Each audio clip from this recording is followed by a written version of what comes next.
toxic people without becoming what they're saying. And I'm an expert in communications and relationships.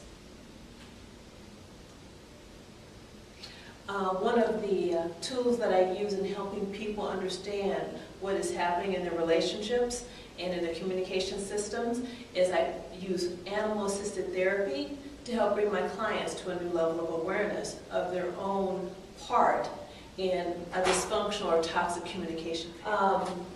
One of the things that I am as an entrepreneur, I have my own business as an occupational therapist and as a therapy dog and service dog trainer. I work with a lot of charities in the state of Illinois in creating therapy dog and service dog programs in different type of venues, such as the prison system, with different types of charities, and with children and juveniles. That's where I learned that animals can help people realize their toxic communication patterns. I'm also a relationship coach, and I've been trained by Dr. Pat Allen. I'm in my 3rd year with her. Hi, come on in. There's plenty of room. Occupational therapist, and what that means is if you get hurt, physical therapy teaches you how to walk again. An occupational therapist teaches you how to live again. A physical therapist works with you from the waist down, walking, and an occupational therapist works with you from the waist up in your brain. What kind of a combination, physical therapist and social worker?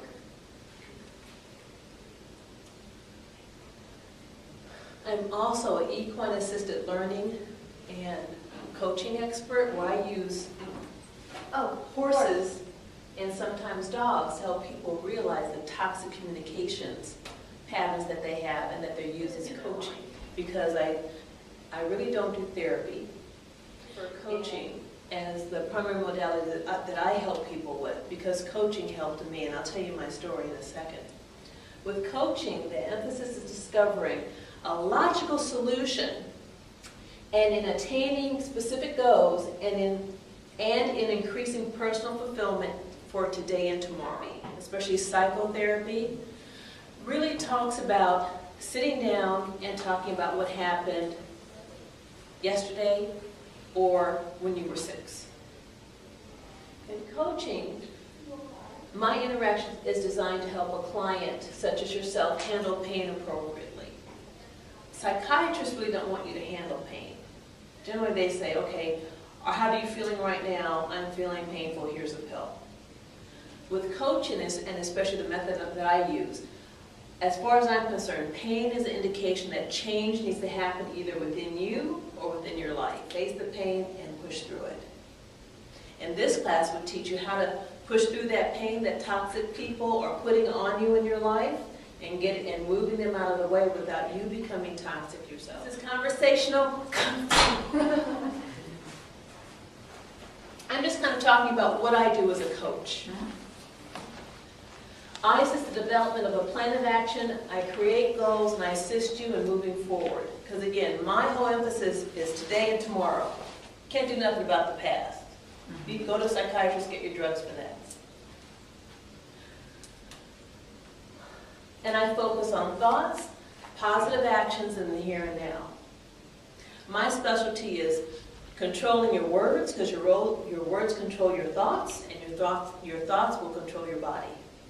It's kind of like this beautiful circle, which if you get it in motion, it's almost like you can make anything you want happen. It's different than the military. We're taught how to talk in the military, and I get all kinds of crap from that from people.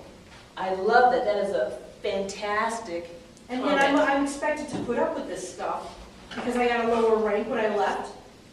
And they want my security clearance and my job title and job description. So there's a lot of underplay. But the whole point is, the communication back and forth, how are you different than what I was taught in the military? Because military communication is toxic. It's always from a one up, one down scenario. In other words, there is someone above you telling you what you must do, and they don't care about your thoughts or feelings. Well, they can find. I'm very interested in using animals to help people find their true destiny in terms of communication and relationship. And so I've chosen basically the eternity symbol, see it in there? And then I've chosen one of my favorite animals, the wolf and the dog, to be part of it, because that kind of, for me, represents nature. And in the center, Because every person, in order to move forward, has to find their center. Of whatever you are, whatever you want to be, wherever you want to go. And I can't give that to you. That has to come from you. So, what I do has three underpinnings.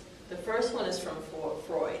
And what Freud did is he created a system of dealing with the psyche.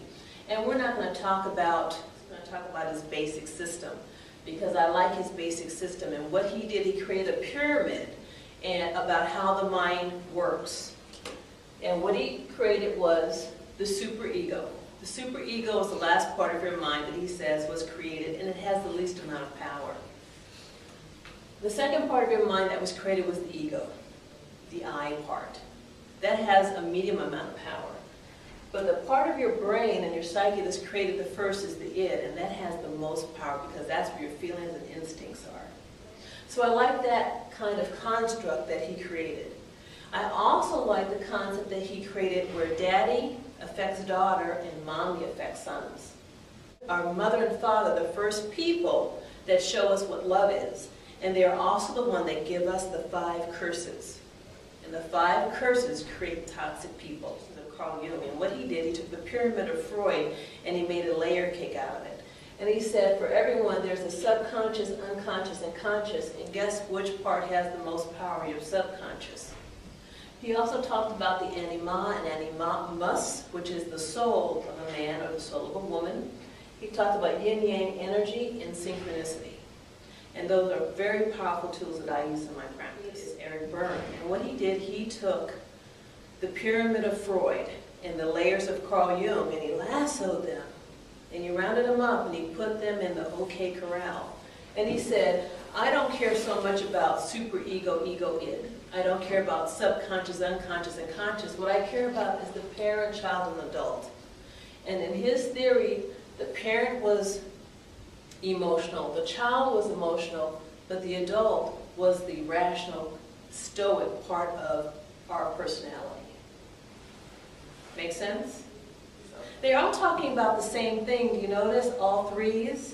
All different levels of consciousness and interacting with people?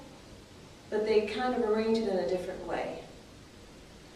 So the work that I've taken from Berne is I teach people how to talk mostly in their adult versus their child and their parent.